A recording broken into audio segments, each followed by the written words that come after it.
Welcome to Gracefully Graying. I'm your host, Attorney Henry Gornbein.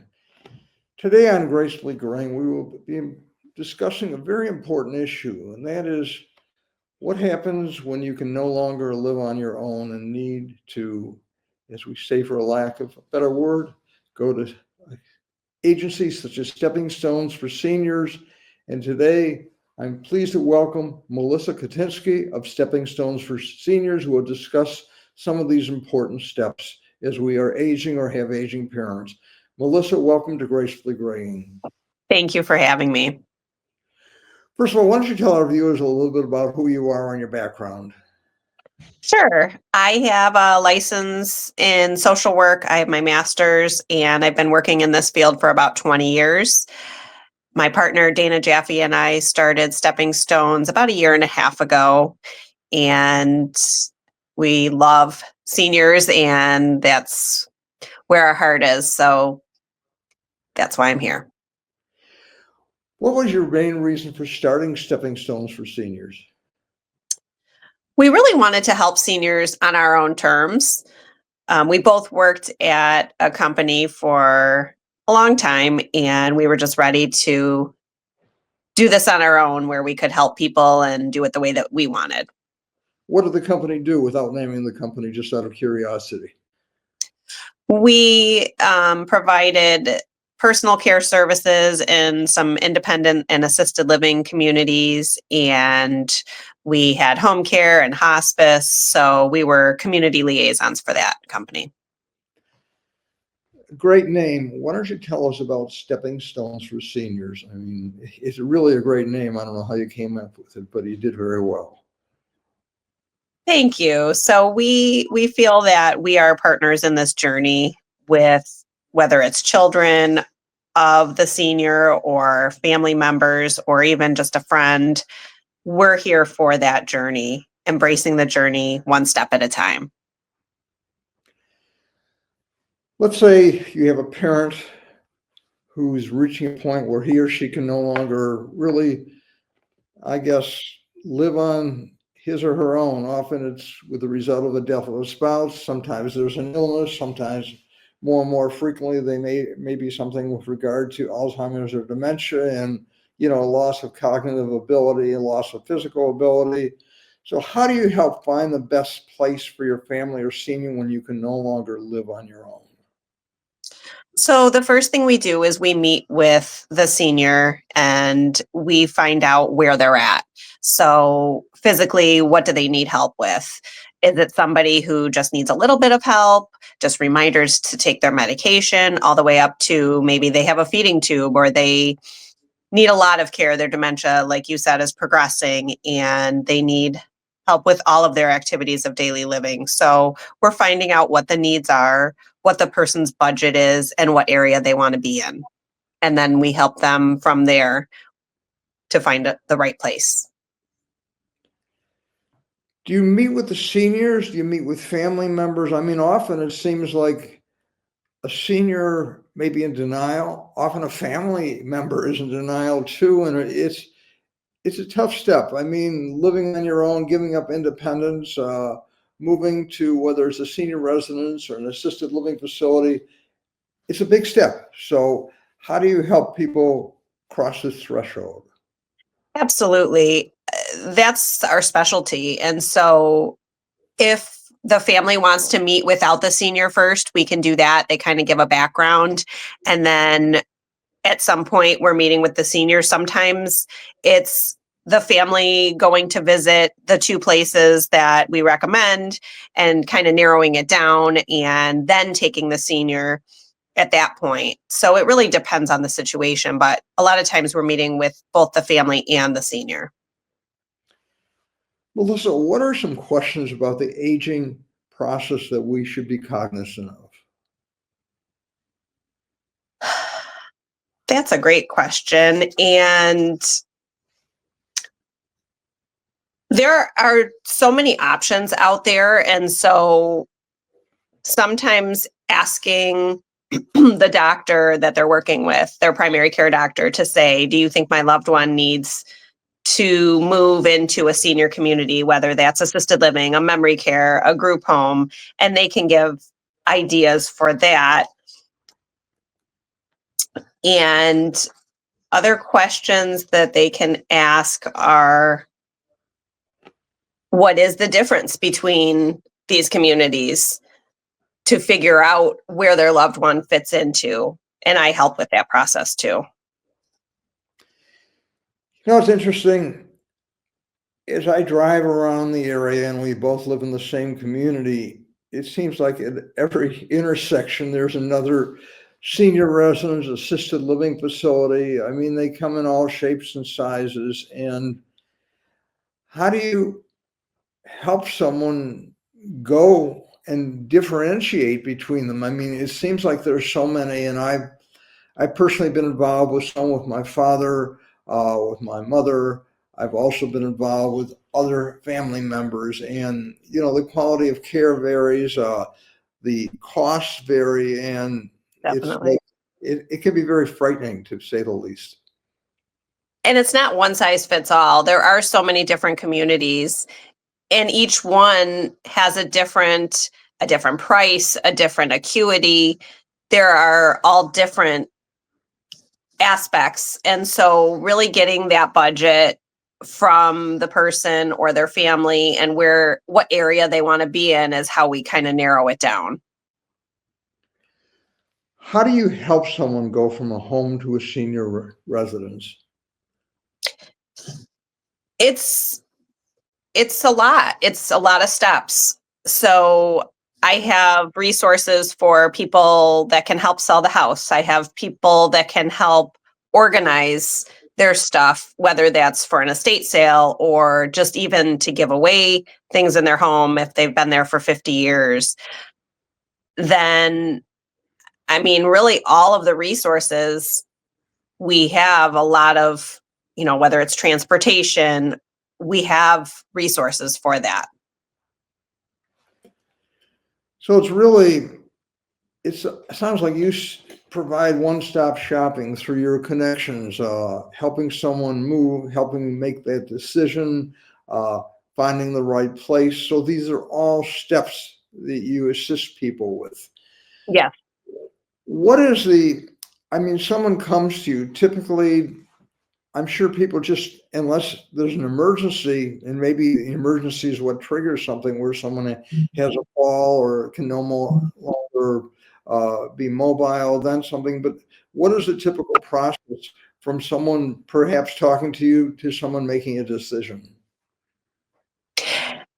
It's funny because every situation is really unique. I had somebody recently that a hospitalization precipitated this conversation. And so we were going to move forward with a group home placement. And unfortunately, that ended up changing quickly. The person was in the hospital and then in rehab and then went back to the hospital and now is on hospice at the hospital. So things really can change so quickly. It really depends. Every situation is so different. But the ideal situation is to come maybe before you're even ready, just as you're thinking about making a move. What are the typical ages that you deal with? Did you say typical ages? Yes. I mean, it can range from 60s to 100. So there's a pretty broad range. And I guess the thing is, one size does not fit all. We're all different. We all have different needs. So what you're dealing with it's complicated, I guess, for lack of a better word. Yeah. What are some of the options that are available for seniors that you can discuss with us? So there's independent living. If the person, maybe they live independently in their home, they're in their 70s or 80s and kind of thinking that they just would like some place where they can socialize. Maybe there are usually they have some help available that they can hire at the community as well. So that's an option. Places like All Seasons, American House, places like that where they're a senior apartment. And then there are other choices from there. There are communities that have a range, continuum there where they have independent, assisted, and memory care, places like Story Point, places like Waltonwood that they can move between, if they start out in independent and then they end up needing memory care, they can move between those areas in the building. So there are so many options for people, and that's kind of how I help, is I figure out where the person is at and what they need.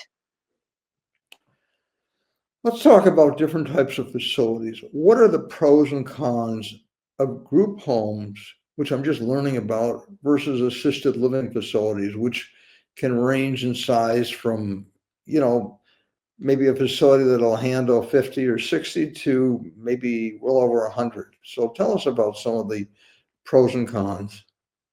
So the group homes are a great option for people that need a lot of help or their dementia is advanced. I like group homes. I think people don't really know a lot about them if they don't have experience, but there are a lot in our area. And number one, they're all inclusive. So the price is typically a lot of times it can be less than a nursing home. So you're getting as close to one-on-one care. If there's 6 people that live there, sometimes there are 1 or 2 caregivers 24 hours a day, and you're really getting very good care. I mean, obviously it depends on the place, and I only recommend places that I know of that I place people at that are exceptional. And you get very good care for the amount of money that you're paying and a lot of eyes on that person. Closer watch than if you're at a place with 100 people. Describe a layout of a group home. I mean, I'm very familiar with assisted living facilities, which typically will have some common areas.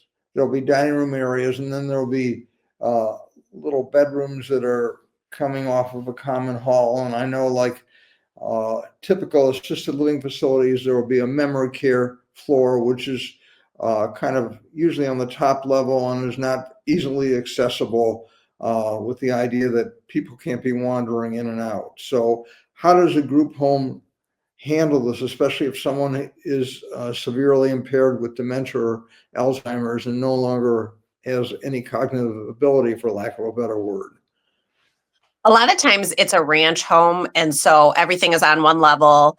It's similar to, it can be similar to an independent senior apartment place, but it's just a lot smaller. So everything is condensed. So the rooms are usually single rooms. People, not always, but usually people have their own room, and it's small. They also have common areas. And so if family wants to come and visit, there are places where they can do that. And typically it's a small community versus other places like a memory care where they have a whole building. This is a very small area. Let's say I have a family member who is in need of care, uh, and there's a lot of denial going on. How do you overcome that? I mean, do you set up a meeting with all the family members? Do you try and get involved as many as possible? And sometimes I'll compound this a little to make it a little more complex. Let's say you have children who are in different states, and you also have children who have very different viewpoints, with one saying, no, it's not time, and another saying it's been long time, and how do we move forward? So what are some of the issues, and how do you cope with some of these issues that you're dealing with? I would probably meet with the kids first and try to get everybody on the same page.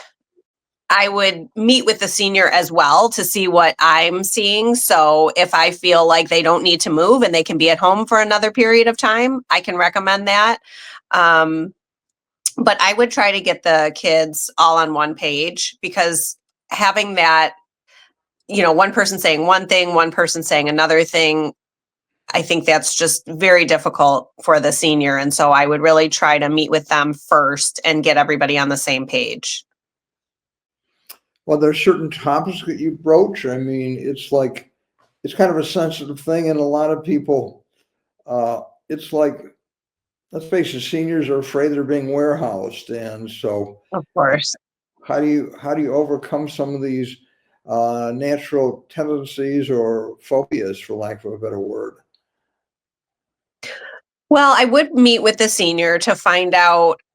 I am a licensed social worker, and so I could talk with them and find out where the needs are. And so if I ask them what medications they're taking, I have them show me, their pill box. And if I'm noticing that there are deficiencies, I am going to share that with the family. That's something that's paramount to me. Is I feel that safety is number one. And if somebody's not taking their medications or taking them correctly, and it seems like that's what's happening, then I will let the family know that and see if we can get them into a safe environment.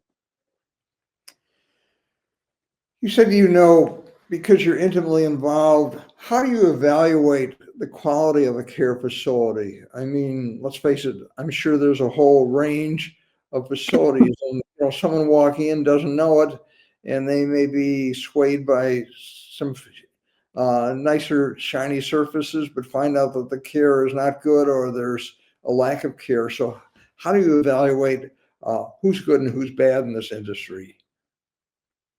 I can pretty much get a feel when I'm in a facility, and I also talk to families that are currently at that facility to find out.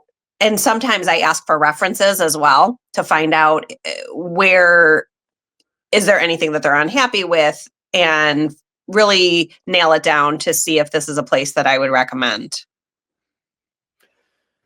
I'd like to go through all the services that you offer at Stepping Stones. I mean, you mentioned you help with placement. You Yes. also help with finding perhaps a realtor if someone wants to sell a house to downsize. You Yeah. also mentioned that you deal with estate sales or help steer people into that direction. Do you also team up with medical professionals and nursing people and hospice? I mean, let's go through all the services that you offer at Stepping Stones for seniors. So, as a social worker, I am familiar with a lot of resources. And so I do try to give the family and the senior as many resources as I can so that they have what they need in making these decisions. So, I have connections with different physicians groups, different hospice, home care agencies, because I worked for one as well. And I know of several, lots in the area. And then, I mean, foot doctor, I believe I have a hearing doctor, somebody that can help organize, like I said, and really just the whole range. If there are grab bars that are needed in the new facility, people that can help with that as well. What about the costs? I know you can spend 5,000 a month, you can spend 10,000 a month. I mean, what are the range of costs, and how does this vary, and how do you determine what makes the most sense? It really depends if you're looking at a senior apartment versus assisted living versus memory care. There are that $5,000 to $10,000 range is a pretty good range over all of that, but it really depends what area you're looking at, what your budget is. And so sometimes people come to me and they say, "Oh, I don't know. I don't have a budget. I don't know."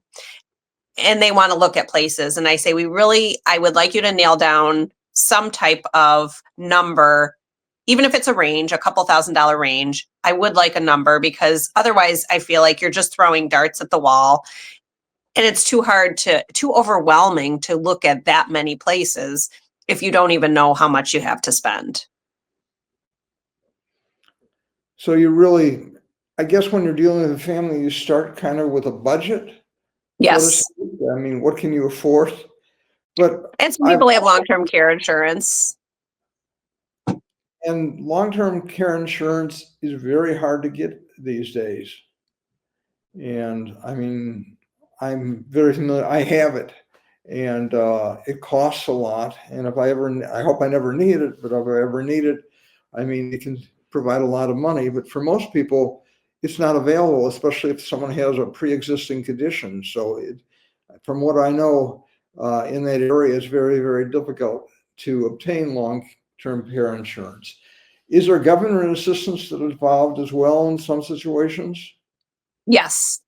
Yep, there are programs. There's the Medicaid waiver program for lower income. There's the PACE program that's similar to the Medicaid waiver, but PACE is a program where lower income people can get on this program, and it provides help at home, whether that home is a senior apartment or their actual home. They can provide some help. There's some facilities that have the tax credit program. So yes, there are programs for lower income. You're dealing with family members, you're dealing with difficult decisions. How do you help families face some of these realities especially where there's a lot of denial? I'm pretty straightforward. I tell families that I'm the expert. I have really been doing this for a long time. I've seen a lot. And so if I see something, I will let them know. And I really treat everybody like family. And so I want the best for their loved one, just like I want for my own. And so that's how I approach them. And I'm not for everybody. Sometimes people choose not to use me, and that's okay. But I'm pretty straightforward with people. Now, your partner is Dana Jaffe. Do you and she have similar roles or different roles with Stepping Stones for Seniors? I handle the day-to-day operations. So she's kind of on the outskirts, but she is available when needed. Okay, so you're the key person there. Yeah. Melissa Kutinsky, how does someone reach you? They can go to my website, www.steppingstonesforseniors.com, or they can call me 248-716-3331. They can text, they can email Melissa, MELISSA, at steppingstonesforseniors.com, whatever is best. And I would love to chat. Before we sign off, what are some final thoughts that you would like to share with our viewers, Melissa? I would say the best case scenario is if you have somebody in your life that you think might down the line need something and you're just starting the process, call me, email me, and we can talk about how to begin the process. I'm happy to make that happen, give you some options of places to live and visit those places before it becomes urgent and an emergency. Takeaways. I mean, it seems it's important to be proactive rather than reactive, but we never know what life is going to bring. So, Melissa Kutinsky, I want to thank you so much for being our guest on Gracefully Graying. I mean, you provided some very important information, and what can I say? We're all aging, and we all have, if we're not older, we have aging parents. So there's definitely a need for what you're doing. And, you know, there's so many options, so many services, and it's confusing. So I think, for lack of a better word, you can, as you're saying, you're providing stepping stones, you're providing a pathway and advice, and this is so important. So Melissa Kutinsky, I want to thank you so much for being our guest on Gracefully Graying.